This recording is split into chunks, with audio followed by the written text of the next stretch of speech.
And again, we're doing a low protocol panel here, so I'm going to introduce everyone in alphabetical order, and then we will go across the panel in speaking order. So it is my pleasure to welcome, first of all, Anton Anton. He is Romania's Minister of Energy. Great to have you with us. And we have as well Leif Jakobsson from Sweden. He is the State Secretary to the Ministry for Finance, sitting here. Welcome to you also, sir.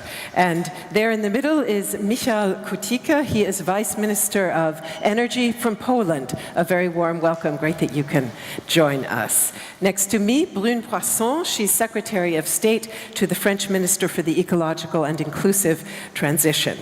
And we also have Mr. Manuel González Sanz. He is the Minister of Foreign Affairs for Costa Rica. So those are our policymakers. And then it is my great pleasure to welcome Nicolette Bartlett. She is the Director of Climate Research, Climate Change at CDP, formerly known as the Carbon Disclosure Project. It's an international NGO that works with investors to leverage market power for purposes of motivating companies to disclose and manage their environmental impacts. So again, that transparency element that Professor Edenhofer was just talking about. I'm going to ask the policymakers to get us started by talking about your respective countries' approaches. And I have a question for each of you, and I'll be very grateful if we can keep the answers fairly concise, meaning around 3 minutes, so that we get a maximum of interaction going on our panel. So I'll start with you, Madame Poisson. And under President Macron, France has been pushing for a carbon price floor in the electricity sector in Europe and urging Franco-German leadership on this issue. So I'd like to hear a bit more, if you would, about what exactly you're advocating here and how this would work together with Europe's ETS system, which of course has just been reconfigured. So, please. So basically the rationale behind the policy that we're trying to push really forward under President Macron's leadership, which is promoting a carbon floor price, especially focusing on Franco-German cooperation on the issue. The rationale behind this policy is basically, it's not a surprise, we are not on track to meet the Paris Agreement commitments, right? The planet is heating too fast, and we need to do a lot more if we are to achieve this. So the ETS system at the European level is good. I mean, it's a good idea, but we think it's not efficient enough, as has been very smartly described before. And so we would like to go one step further. And we know that the reform, which is currently going on, is again good, but not enough. It's going to be, we are talking about emergency here. So this is why we want to really promote the idea of a carbon floor price in the electricity market. The idea is that when it comes to so a lot of people are asking us, well, basically, why do you want to create another layer of quotas, or why another trading system, and do we really need a carbon floor price? Isn't it competition with what's already existing? And we think that no, because if we are currently following this track, coal is going clearly, as we are now, coal is clearly going to remain the most competitive fossil fuel power generation source in the coming years. So we want to do more to decarbonize the EU economy. Because as I said, it's a matter of going fast. And so one of the, and we know that, beyond Germany, with which we have interesting discussions on this topic, we know that there is a range of countries that are already, that might be willing to actually join sort of a coalition of countries that are willing to go one step further. And so we've been having discussions with, the United Kingdoms, some of the Benelux countries, the Netherlands and others. And we know that some countries are already committing to basically phasing out coal completely. I know some of the Benelux countries, I know it's the case for Portugal, Austria, Denmark, Italy. So we think that now we are sort of at a turning point where we could build a coalition for carbon floor price, because instead of an uncoordinated set of national policies and approaches, we could obviously be stronger if we just get together. And even ideally, I know I'm speaking too much, but ideally what we would like to do is have it obviously at the EU level, with like 28 countries, if not more, just like the ETS system. Although it might be difficult, we calculated that it might allow us to basically save or reduce our CO2 emissions by 100 million tons a year. This is, this is the ultimate objective that we have in mind. And so a lot of people also say, well, this is, and I'm sure this is something we're going to discuss later, a carbon floor price in the electricity sector, it's a good idea, but it's going to cost a lot of money. We're not ready to actually phase out coal. This is the sort of discussions that we have with a lot of countries, and with Germany in particular. But we believe that some of the revenues that we can get from actually this carbon floor price can be reinvested to support social policies, for training, yes, okay, so I'm not going to start now. This is a fascinating topic, and so I look forward to hearing more from all of you. Exactly. Thank you very much. And in fact, how we channel revenues absolutely is at the heart of the second round of questions I want to do, so that's why I interrupted you. I will move on now to State Secretary Jakobsson. And Sweden, ladies and gentlemen, was an absolute pioneer on carbon pricing. You introduced a CO2 tax 27 years ago, and it has pushed the price of a ton of carbon dioxide up to 120 euros a ton, if I'm correct. So please tell us about Sweden's experience and how effective a carbon tax can be in driving sustainable growth, and what preconditions have to be met in order to ensure political acceptance, because clearly you managed quite a feat. Yeah, thanks. So if you want to support our tax, then you have to vote for the last, on the Twitter. There were 4 alternatives, and it's the most expensive ones. That's the Swedish one. Yes, it has really, it's really helped us. I don't know if it's possible to get a picture on the screen. If you will not remember anything else from what I'm saying, so remember this picture. It's coming on Twitter too. And what it is saying is that we, during 25 years, have increased our GDP with 75%, and at the same time lowered the greenhouse gases emissions with 26%. And we are all in Sweden think the same. It's the carbon tax which has done this extraordinary travel. So yes, it's really working.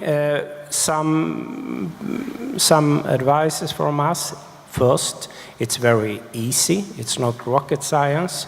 We have it in our law in a way that we don't measure emissions. We have it on fuels, on weight, and on volume, so it's very easy to administrate. No problem with that. For Sweden, I have to say, it's also a part of our business policy. It means that we are challenging our companies to be in the forefront when it comes to climate, and it means that we're now developing steel making without emissions. We have a paper mill which produces more energy than they put in it, and also get 700,000 tons of paper every year. And this is the pressure, the tax is the pressure on our industry also. And we use the revenues from the tax to support R&D in industry to achieve better solutions. An advice is that don't start at our level. We started on a very minor 25 years ago, but when it's introduced, then it's a way to go on. And we think that we could use it even smarter. Now we are members of the European Union. We have an energy taxation directive which was made long before anyone thought about biofuel, for example. We have a hard struggle to use this carbon tax in a better way. We have to have a more modern approach from the European Union to these questions, but that's what we are struggling for, and we hope that there will come some results out of that.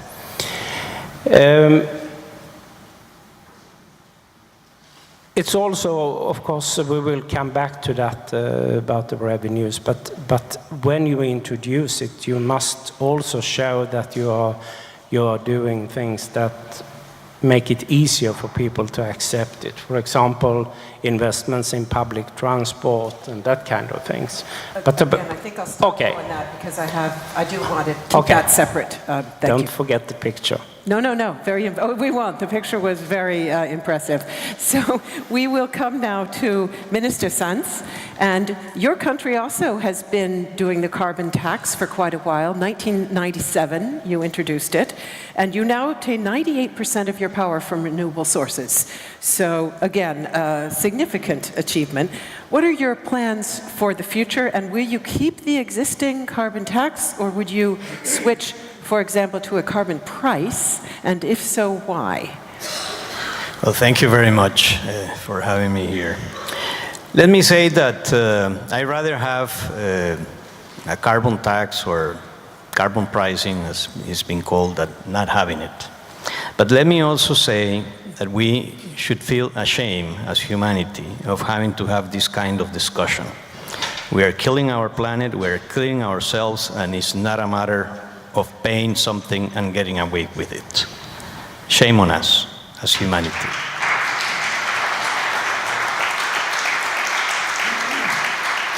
Thank you. As long as there is money out there, and there is plenty of money, by just paying, a lot of people or a lot of companies are going to get away, and that is unacceptable. It's like killing a person. If you have the chance to go to Yale or to pay, what will people do? They will pay, and they will find the money to pay. They don't want to go to Yale. So, in general terms, I would say that this is, as I said, completely unacceptable. But we have to come down to reality, and of course, having carbon pricing is better than not having, in order to discourage those polluters from continuing to do so. Yes, we are in the process of redesigning what we did in the past in order to make it align the regulations with the post-Paris agreements. We are still working on that.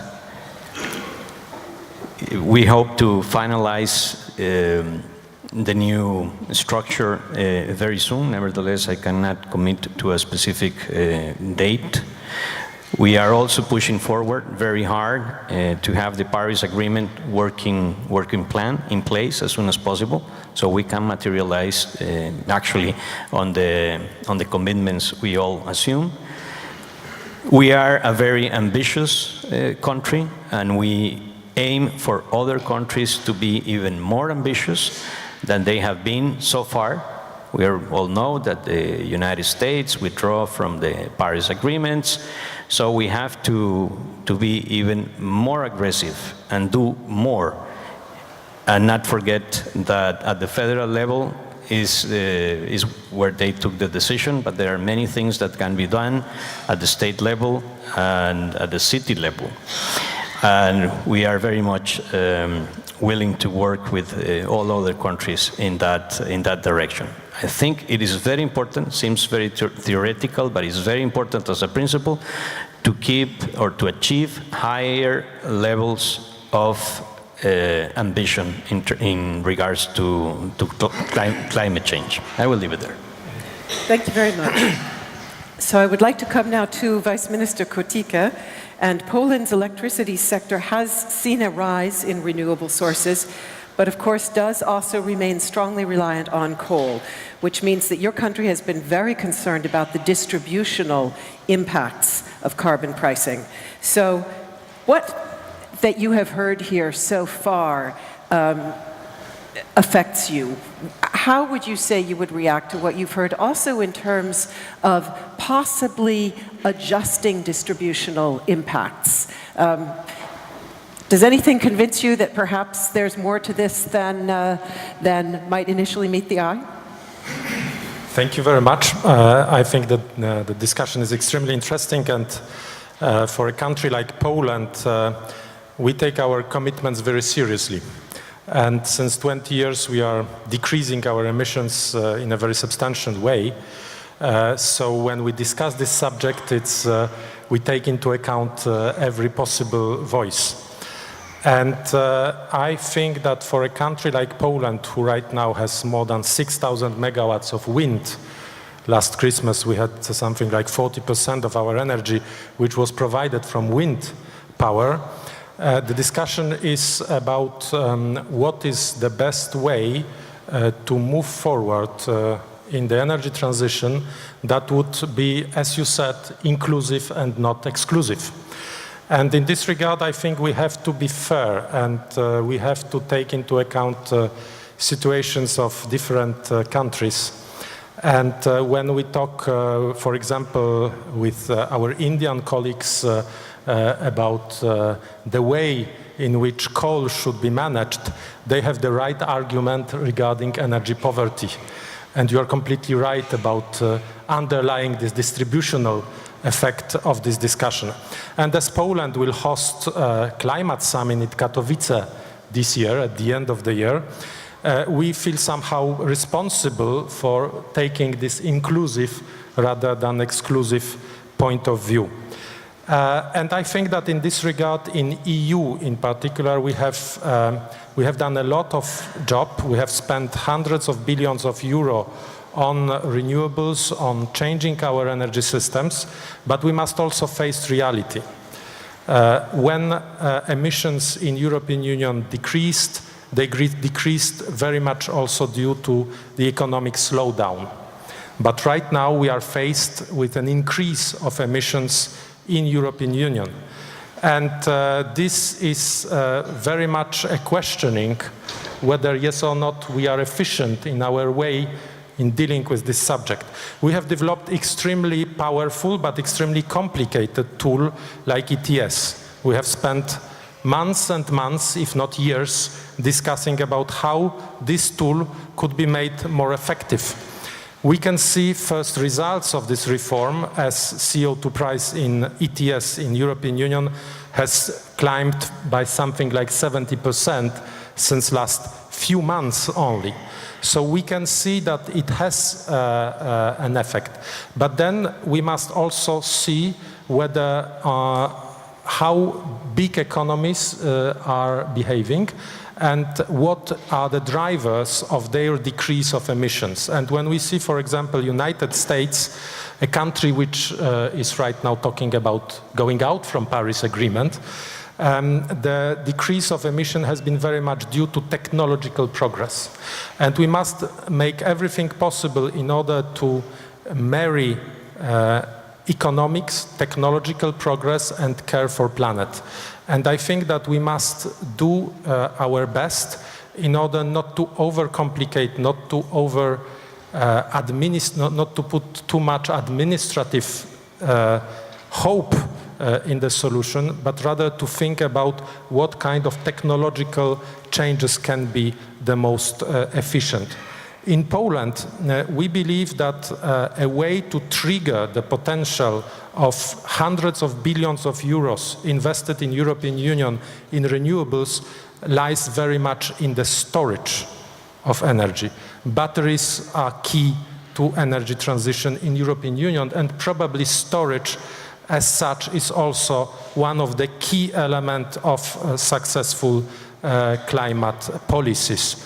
And in this regard, we are doing our utmost in order to promote electromobility. Polish government has subscribed to an objective of 1 million electric vehicles by 2025 in order to spur, in order to accelerate, in order to develop the scale necessary that we have enough storage capacities in the system that can match already done investments in renewables.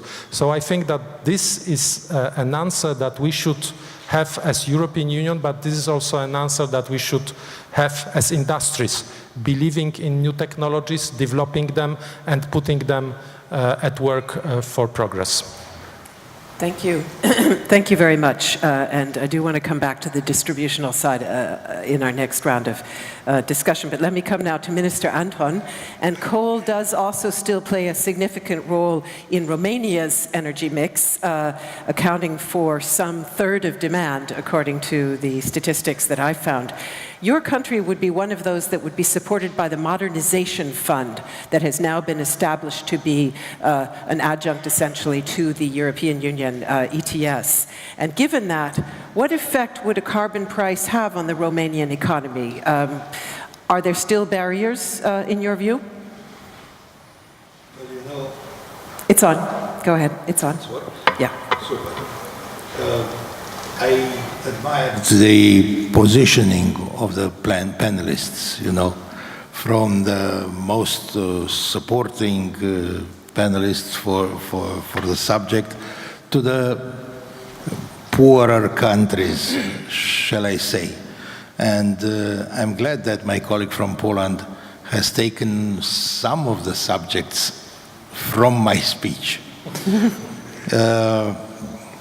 First of all, I have to say that Romania is strongly supporting the initiatives of keeping the climate as it is, or it's strongly supporting the Paris Agreement, and it fights for it, although it's not so easy.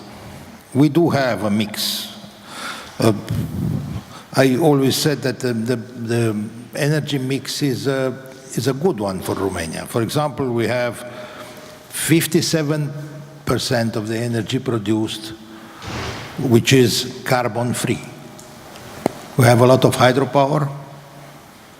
We have 23%, for example, in last year we have produced out of hydro, 12% out of wind, 1% out of biomass, 3% photovoltaic, and 18% nuclear. So that means that the rest of 25% is coal. We have to look from different points of view at the carbon price and the things we are discussing. We need to look at the security of supply. And I can give you a terrible example. This winter, when we were close to a blackout, and we escaped only due to the fact that all the coal powers have been pushed in to produce energy. It was a very short period. It was a very cold, a sudden cold, which affected all the countries around us, not only Romania, of course. We have to create market conditions for development of new and reliable capacities based on clean technologies, and that's what we are fighting for and we are supporting very strongly. But in the same time, we have to solve some social issues for the coal regions. Because as you know, the coal regions are mono-industrial regions, and they are not, it's very complicated to convert. We have decreased dramatically the number of miners, but not to an extent, to such an extent that they do not have an important social role. So we have to develop the grid. Our grid, when I was young, I was very proud of our grid. I was wrong. It was not so performant, not so good, and we do have to invest seriously in our grid. And we do have to invest seriously in the connections with our neighbors, because without any neighbors, we are discussing things which are not realistic. Storage is something we are far behind where we should be. We have had discussions about hydro storage power plant of 1,000 megawatts, I don't know, since 20 years, and we didn't do it. Why? Don't ask me. I don't know. I'm a hydraulic engineer. I love to have it. But I look at what's happening in Europe, and I hope that we are going to do it. And we are discussing about prosumers, which is very important. A lot of persons are willing to do it. And I'm not going to tell you officially why we are not doing it. It's stupid. Okay. Yeah. But it's a thing we can and will overcome. And I think it's also very important to ensure the required coal capacity to maintain in the system, ready to operate for the security reasons. I'm not saying that we are going to invest in new coal power plants. I'm saying that we did invest in decreasing the emissions, and we are going to fight also for best available technologies which are not cost effective at all, and which can, in my opinion, in our opinion, cannot be done in 2 years. I think at the end of my speech that every country has to have a certain pace depending on the economic capacity and on the social capacity of the country. Thank you very much. Thank you very much.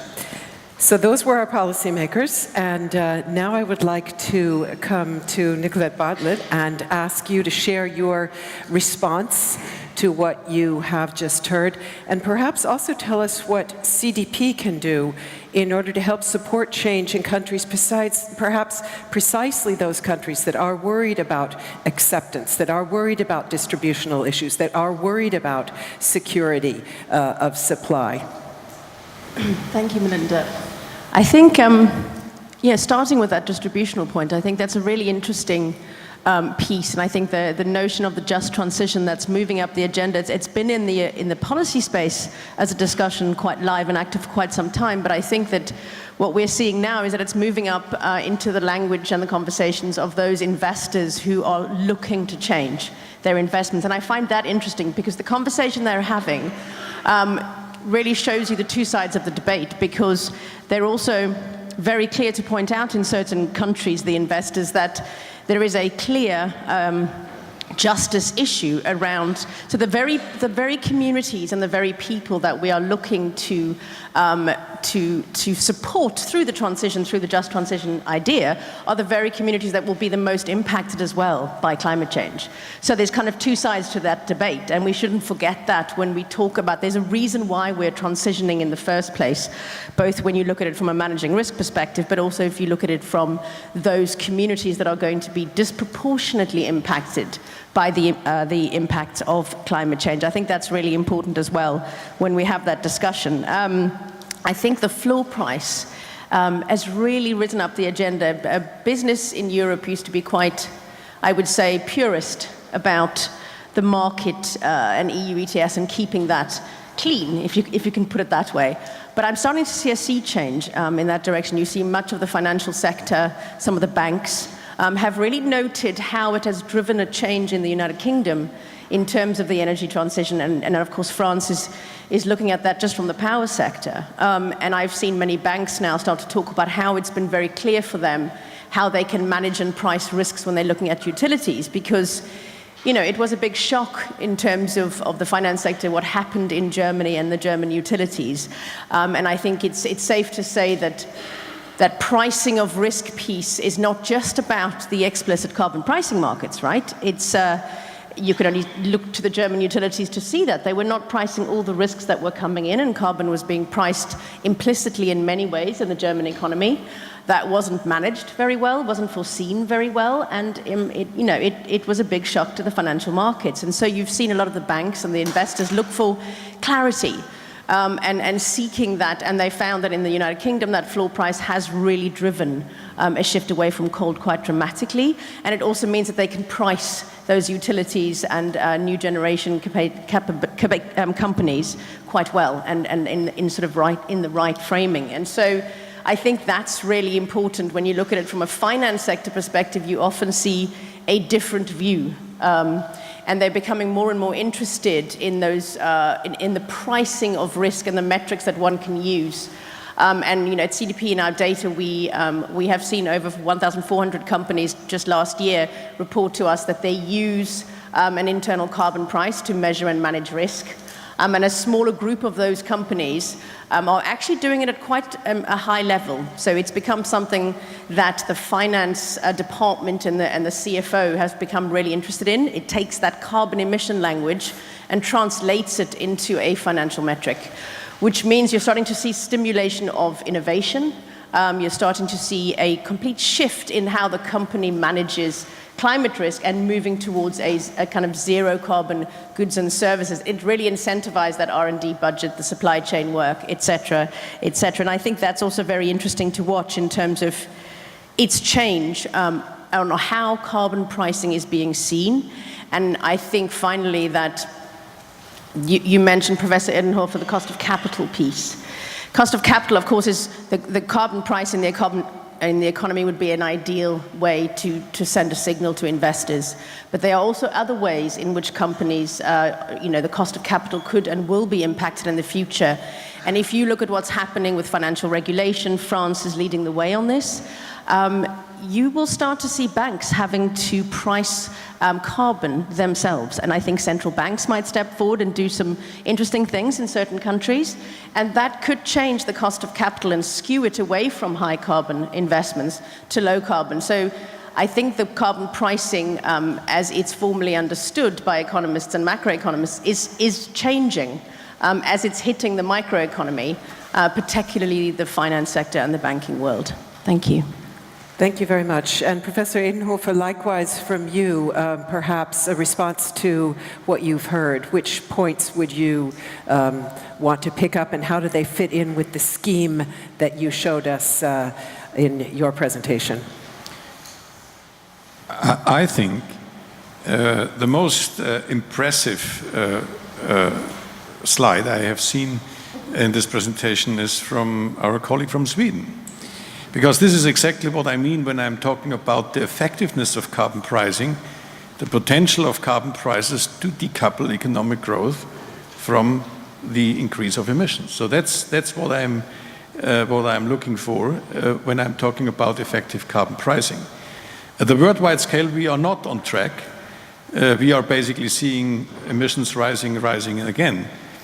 So, and this is, from my point of view, quite important. And as long as we are talking just about long-term goals, ambitious goals, without implementing reasonable instruments, so we cannot achieve anything. So that's the first thing. The second thing, what I would like to emphasize is what you mentioned is on this implicit carbon pricing and what banks are doing. I think this is enormously important when implicit carbon prices are used, because this is a reasonable way how to deal with risks in the financial sector, no doubt about this. But in the end, I would say this emphasis or these efforts can be made even more productive if we have the explicit carbon price in the end. And my third point is, I would like to highlight and also emphasize what Franz has said, because that's enormously important, and this is the carbon price floor. So between Germany and France, or between France and Germany, the debate on the carbon price floor is a little bit theoretical. If we look at the proof that this can work, we have to look at the UK, because this flexible support rate basically pushed the transformation in the UK in an unprecedented way. And that's, from my point of view, quite important. And here I would like to strongly agree with you, thank you very much, strongly agree with you that the emissions trading scheme is, from a dynamic efficiency point of view, not working. We have seen now, over the last few months, a moderate increase of the carbon price. I think I don't expect that the further increase of the carbon price, the impact of this reform will be quite limited. And therefore, a carbon price floor is very, very important, because a carbon price floor, where basically the European Commission can commit, sends a very strong signal to the investors.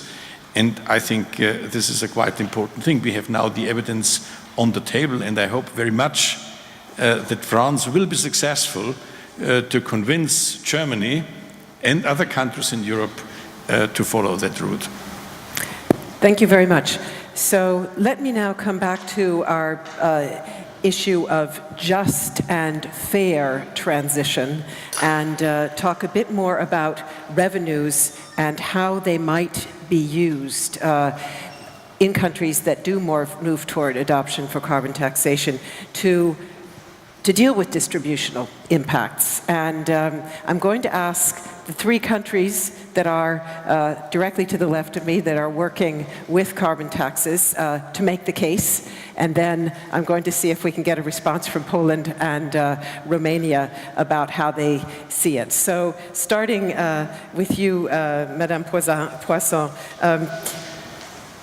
do you think that the way that revenues are channeled can be used to remove some of the concerns about injustice? And we've heard Mr. Anton say countries at different levels of development with different levels of socioeconomic challenges need to have different approaches to this. Is there something we can do about the way that we channel revenues to meet those concerns? So I think, clearly, sitting from a politician perspective, justice is really the key issue. If we don't solve this, and if we don't, beyond solving it, because we can find all sorts of technical solutions to that, what we need is to really identify, find, and speak to the people in a way that they understand really what we want to do. Because using a carbon floor price and putting a price on carbon is a great idea, but we need buy-in from the population. And I still think we're really far from this. So we need to design innovative ways and convincing ways of using revenues from, for example, a carbon floor price.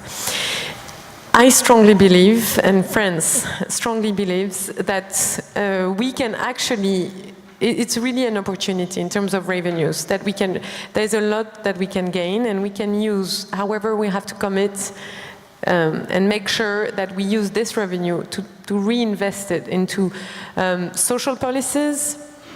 For example, invest in training and attractiveness of the areas where a lot of coal power plants were. We should also, or we could use this money as well to compensate the effect of an increase of the price of electricity as well.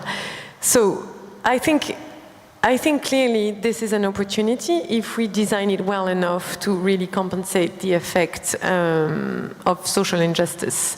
And frankly speaking, I think beyond that, I mean, it all depends on the economic models, but we can even use this revenue just more generally to fuel a host of social policies that can help accelerate the energy and ecological transition. So I think this is the key issue, and I think we should use most of our energy and political capital, building solutions, and most importantly, convincing people.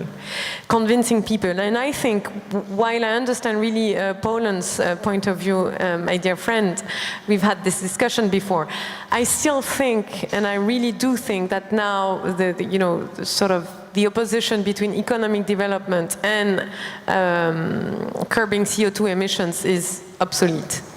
I think, I mean, I understand, listen, I'm not being arrogant or anything, because I know how difficult it is when most of your energy mix is based on coal, but we want to do the same with nuclear energy. We're really serious about, slowly phasing out, not phasing out, but at least reducing from 75% to 50% our... That was going to be big yes, news. no, that's not what I meant. I meant...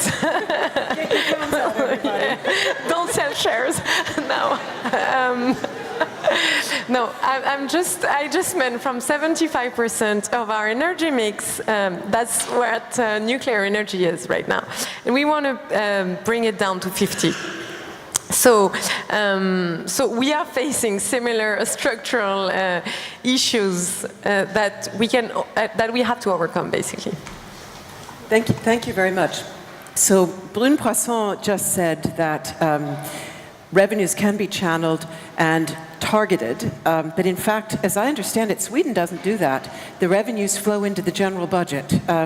Would you say, nonetheless, that you have been able to somehow get political acceptance, and how have you delivered the kind of transparency that Mr. Edenhofer was talking about as a key aspect of carbon taxation, that people really know why is this mechanism being used and where is the money going?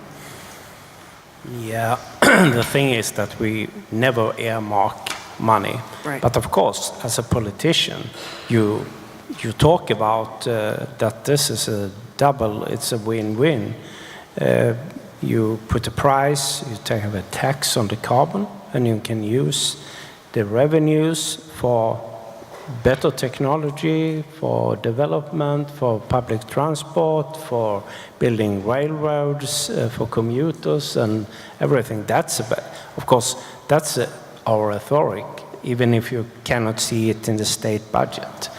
So, of course, and we have also used some 10, 12 years ago, when we raised the carbon tax once, we lowered the taxes for income. So there are different ways to do it, but the big thing is that you are building up muscles for the state to help the transition. Yeah. If the Polish and Romanian finance ministers were sitting here, what would you tell them? Go on, but in a very small scale. Start it up. Start, but at a very small scale. Those were his words. Mr. Sanz, Costa Rica does, in fact, earmark the revenues from the carbon tax. So perhaps you can tell us where you see the benefits in doing that, and how you would argue for a carbon tax that does take into account distributional impacts, because, of course, Costa Rica as well was not a wealthy country when it put this into effect. Yes. Well, we have a good program that has been very successful, and we call it Payment for Environmental Services.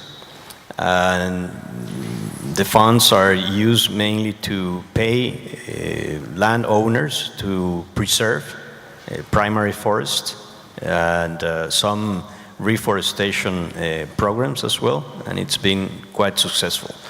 And we should do that, continue to do that, and use the resources in that line. But also we have to work, and this is the next stage, we are working on it, programs for mitigation and adaptation to climate change. So it's not just a matter of preserving or environmental issues, but also for what is coming in the near future. And if you allow me just to make a general statement, in particular for developing countries, and we are an example, and we are proud of it, it is possible to have economic growth and prosperity, and at the same time preserving the environment and fighting against climate change. It is possible. It's not, those two concepts don't exclude each other. Thank you very much.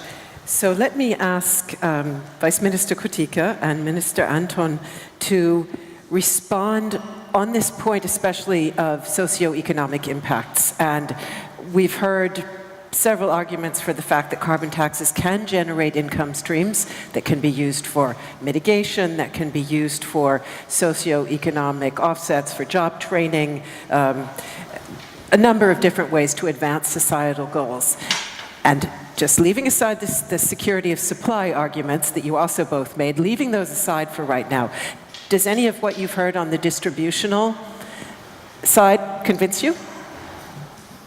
Thank you very much. I can sense the phantom of my Minister of Finance watching us this debate.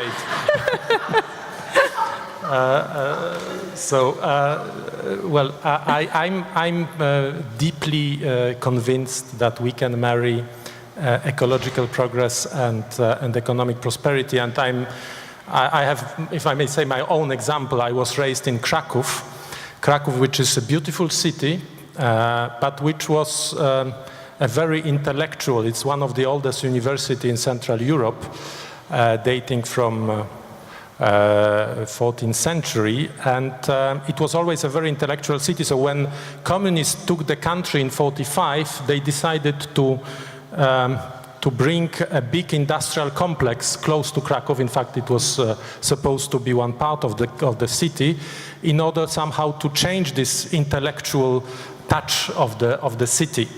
It didn't break the spirit of the city, but it did worsen the air quality. And so as a child, I was raised in a country, in a place where we couldn't open the window because in fact it was so polluted outside. So you don't need to convince us of the fact that we can marry economic progress with taking care of the planet and of all of our lives.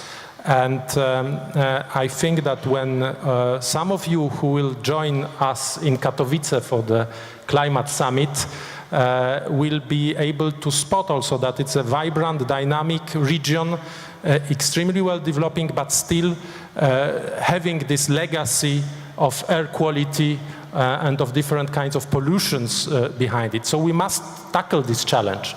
And again, in this regard, we have different stakeholders. I think Minister of Finance, it's a lady in Poland. If she was involved in this debate, she would encourage me, yes, please, some more revenues, Michal. What are you waiting for? So that was an unfair question that you asked. But then, of course, everybody has its point of view, and I think that it's easier for France to talk about carbon price floor than to talk about nuclear phasing out, and vice versa. It might be easier for Poland to talk about what about nuclear price floor rather than talking about carbon price floor. But I think that I think that we are at the heart of the debate. We should be able to tackle these issues, taking into account all possible aspects in it. And I think that health aspects, that poverty aspects are to be taken into account if we want to be, as European Union, responsibly tackling this issue. Because otherwise, we will be fooling ourselves in developing a system in which we will believe, which will be, again, very administrative, very complicated, but in fact will not make the right switch for the planet. Thank you. Minister Anton. Well, you know, I'll start with an example, a very simple one.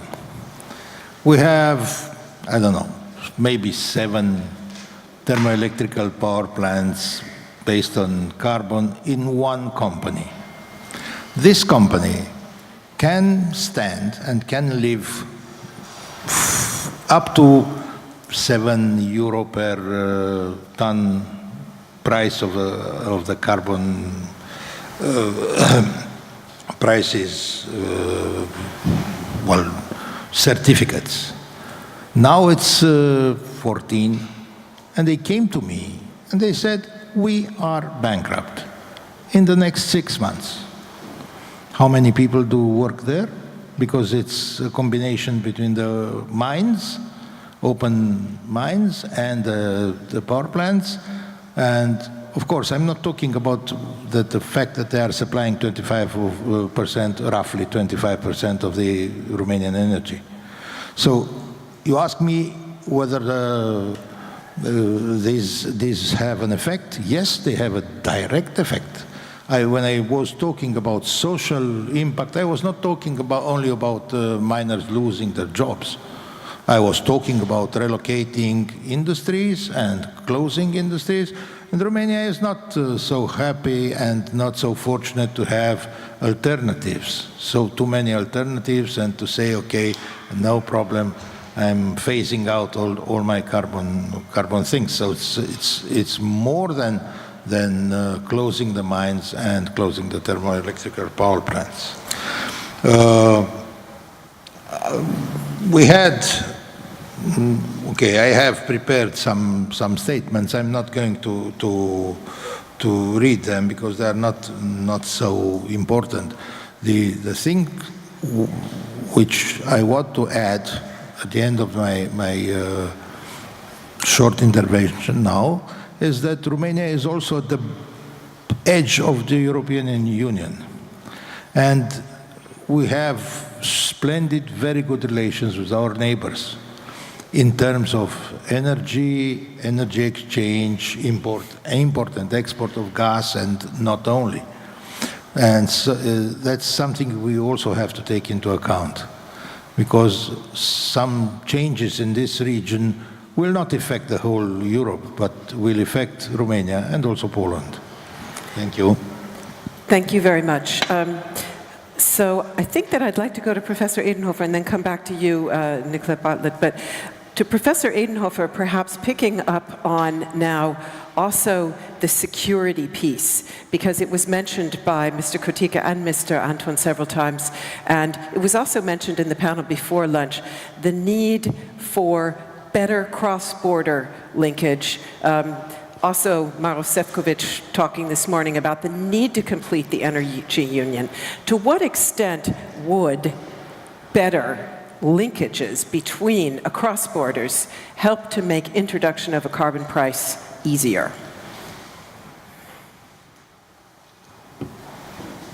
First of all, a fully integrated electricity market is an absolute prerequisite for an effective carbon pricing. So there is no doubt about this.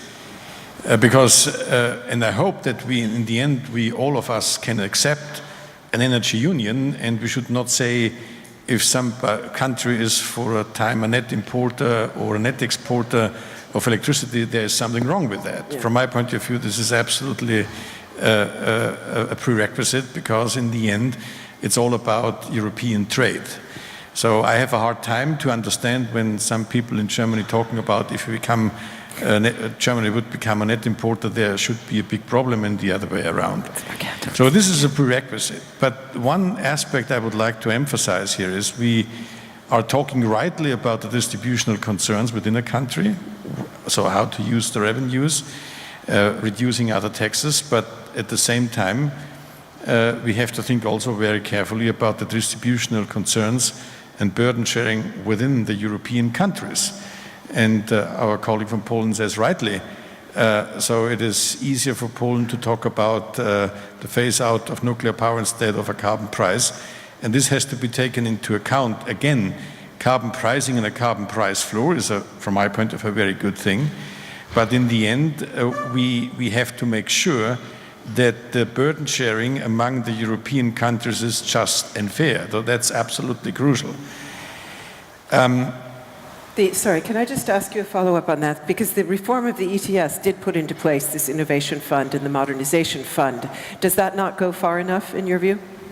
Yeah, this is only one component, but in the end we are talking about the endowment with permits, about the auction procedure, which raises revenues, and in the end any kind of carbon price floor needs also then additional transfers from one country to another. So otherwise this cannot be perceived as fair. Saying that we should have just one European carbon price is a nice thing to do, but this always has to be complemented with transfers. And by the way, this is also true at an international scale, because otherwise, if we would not implement such a thing, so we have to talk at the same time about effectiveness, about the reconciliation of growth and emission reduction, but at the same time, it's a just and a fairness issue, fundamentally a justice and a fairness issue. And that's very, very, very crucial. But what I would like to emphasize here, this can be done. And by the way, we have done this all the time at the European emissions trading scheme. We always had a lot of debates about transfers and about burden sharing, and there was nothing wrong with that, and this will continue. But the only thing what I would like to say is that we should do this also in the future, but an effective carbon price floor could help us to increase the efficiency, on the one hand at the integrated electricity market, but also, if it is just and fair, to help the different countries to phase out the old stuff and to phase in the new stuff. Thank you very much. I've got an eye on my watch, and I want to make sure that we get Janelle up here in just a moment. But first of all, a question to you, Nicolette Bartlett, and it's about the role that local actors and local companies can play, because I know that CDP has been working with individual municipalities, for example, in Romania, and I wonder if you can tell us just a little bit about what their role might be in driving adoption, for example, of new policy mechanisms. Yeah, thank you, Melinda. And yes, we do. We, in fact, in Poland as well, cities and states and regions, and of course across all the countries here that work with us at CDP in terms of reporting to us and working with us around how they can go about not just mitigating, but adapting to climate change. And I think that's also another link where this reuse and this revenue recycling is interesting. For city, states and regions, particularly cities, that's really where the rubber hits the road from an adaptation perspective and from some of the critical sort of lifestyle changes that will need to happen. They'll happen in a city. And so cities are sitting at, if I can say, the coalface of climate change and both mitigation and adaptation in many, many ways.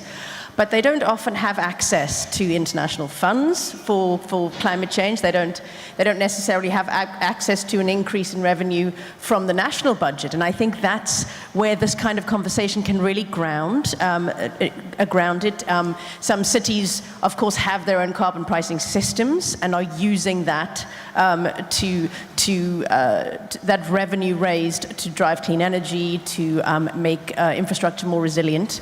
But I think that we need to see an increase in the national and city level engagement on this so that you can actually have, particularly for adaptation, that revenue make a difference. I think in developing countries and in Europe, we don't talk about adaptation enough, and we will be bitten if we don't, to be honest. I noticed that with the European cities are very far behind their developing country counterparts in terms of really understanding how adaptation will impact their citizens.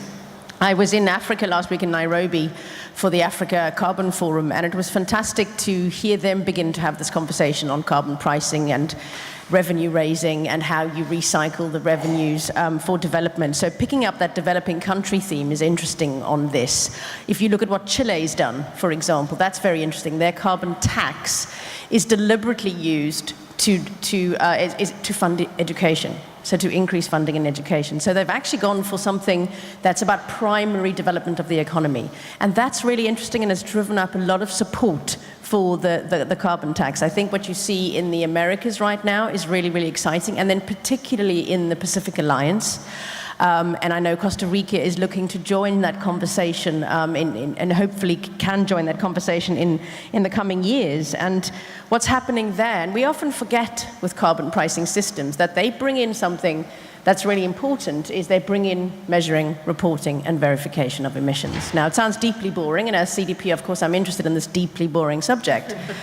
But it's very important, because what that means particularly for the finance community, is they actually see that as good governance. So when you start to see companies measuring, reporting, and verifying how they are managing climate, right, you can actually use as a proxy for their general corporate governance. And so therefore, the country and the private sector actors in that country become more investable, and money can start to flow in. So a carbon price, even in its first step, which is just about the governance of it, causes a shift potentially in development. And we often underestimate that, and we don't really talk about it enough, I don't think. The other final thing, if I can make a parallel with corporates, there is also a sort of revenue recycling piece that happens with some of them with their internal carbon price. Some of them set up a fund. They actually have an internal taxing system. Microsoft is the most sort of interesting example, because they are very proud of it and they've really grown it. They started out at I think, $5. Obviously, their data centers had to pay the most. But what they did was create an internal fund. And then they had staff bid in with projects as to how you would use that money. Of course, data centers were prioritized to increase their clean energy use, and there the prosumer idea came forth. And of course, Microsoft is 100% renewable energy now, and the staff are so engaged in it as a result. I think this is the same parallel to the macroeconomy. You get the citizens involved. And the staff now come forward with ideas as to how Microsoft can help companies decrease emissions. So you see an internal carbon price playing that same role that it can in a macroeconomy. Thank you very much to all of you. So let me ask Janelle to join us and tell us what the audience has been saying, and maybe they have questions as well. And we'd also love to hear an update on the poll. Where is the carbon price? Indeed. There you go. So trying to get that centered for you. So remember when I left you last, we asked you how high should carbon be priced in 2020 to be effective? Now, it would seem that the majority of you say that the price should be between $40 to $59 per ton of CO2. The next biggest groups think that the carbon should be priced way above $100. 4% think 20%, $20 to $39 should be the price range, and there is 4% also who think that it should cost nothing. So not everybody behind carbon pricing here, but I can tell you that among the panels, this seems to be the one that has garnered a fair bit of anticipation. Some have said that it is the panel that they had been looking forward to the most. Lots of positive feedback here. I'm just scrolling through. In addition to that, our participants and our viewers at home appear to be very impressed by Sweden's carbon tax. So we can see, if you don't remember anything about Sweden, just remember 75% GDP and 26% emissions reduction just because of carbon tax. So this sentiment has been repeated all throughout Twitter, so an achievement there for that particular presentation. And some questions for the panel. We have one here from Mark Van Dijk. Is there a way to incorporate carbon pricing in imported goods pricing? Market effects catalyze adoption from low carbon products by the market. Okay. Here's another one from Graham Wheel. Could the cost of climate abatement be linked to the carbon price? Sorry, can you repeat? I had a hard time understanding that. Could the cost of climate abatement be linked to the carbon price? Mm-hmm. And here is another one that is not related to carbon pricing, but is a question for Mr. Kurtyka. Poland has set a target of 1 million e-cars by 2025. Germany had a similar goal, which few believe can be achieved. So a reaction on that, sir? Good. Thank you very much. And that's it from my side. Thank you. Thank you, Janelle. So I'll let you take that question first, and then the others can think about who would like to address the other two questions. Carbon tax is incorporated into imports and abatement linked with carbon pricing. Yeah. So please, Mr. Kurtyka. Thank you very much. So indeed, we believe that we should make a a step forward in terms of penetration of EVs in our transport and mobility system. Poland has something like 20 million cars on our roads. So 1 million is a lot, but it's only 5%, if I may say also. So we need to, we are conscious of this dilemma. And, we know, of course, our colleagues in Germany have set up a little bit more ambitious objective of 1 million electric vehicles by 2020.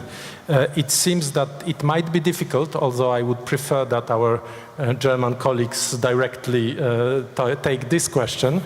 But regarding 2025, what makes me optimistic about our target is not only the question of public policy, but most importantly of technological progress. Because everything shows that somewhere between 2020 and 2022, 2023, industrial combustion engine will become less competitive in terms of total cost of ownership compared with electric vehicle.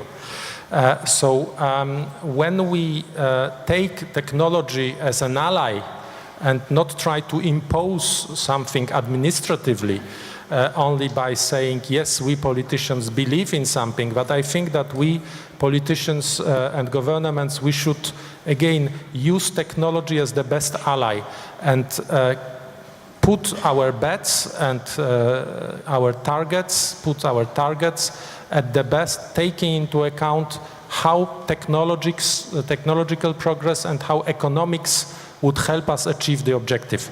So I think that 2025, 1 million electric vehicles in Poland is an ambitious objective, although I believe it's achievable.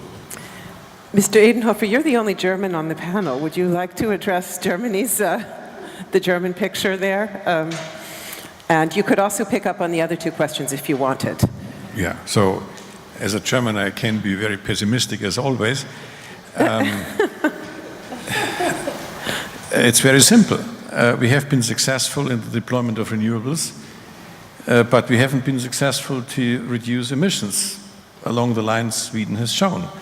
And therefore, I believe we need the next important step for the Energiewende, for the energy transition, is a carbon price, and therefore it's the carbon price floor is the right way to go. And I hope indeed that Germany take the offer of France, and here I would like to emphasize that you promised something between a phase out of nuclear power and something to reduce nuclear power.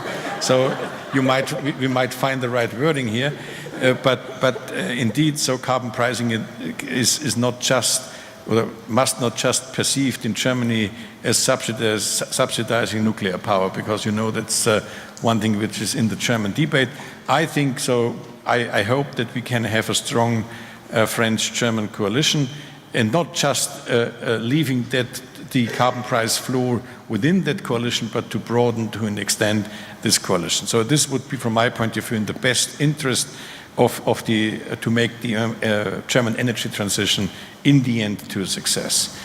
So to the other questions on this tariffs on carbon imports, I have to say I'm not a big fan of this border tax adjustments, and I tell you why.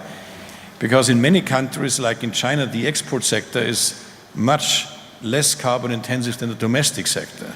And if you shift then, because of border tax adjustments, production from the export sector to the domestic sector, you are at risk to increase at a global scale even the emissions. So in that sense, I would say the most important thing is to expand the coalition of carbon pricing. There is no doubt that if just one country would impose a carbon price, in the end it would lose competitiveness. So, but this is the reason why we have the Paris Agreement, because we need international cooperation. The most important thing is that we should use carbon pricing as a mean to enhance reciprocity, transparency in this negotiations. You said so rightly. So as soon as you have a carbon price, this makes the whole thing transparent. The efforts will be made transparent. It's all about reporting. So this makes the whole thing much more digestible for the other partners. So therefore, I hope that in the end we would come up with a situation where we could use even carbon pricing as a mean to measure our NDCs and so on. So there's a lot of things to do, but this would be, from my point of view, the right way to do. The other question about carbon pricing and abatement, I have to say I didn't understand it rightly. I think essentially we addressed it to some degree when we talked about the channeling of revenues for abatement. But ideally, carbon pricing reflect the marginal costs of abatement. But again, this is a very odd concept of economists, so we should discuss this with them.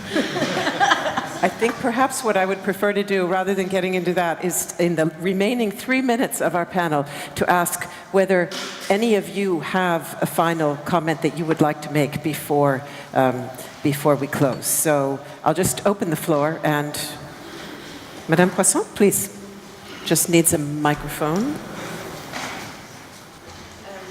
Perhaps just briefly. So yes, we are serious about closing some of our nuclear reactors. But anyway, I just wanted to say that sometimes when we talk about a carbon price, there is a lot of, some people anticipate mismatches between the carbon tax at the borders and the fact that it might be negative to a competitiveness.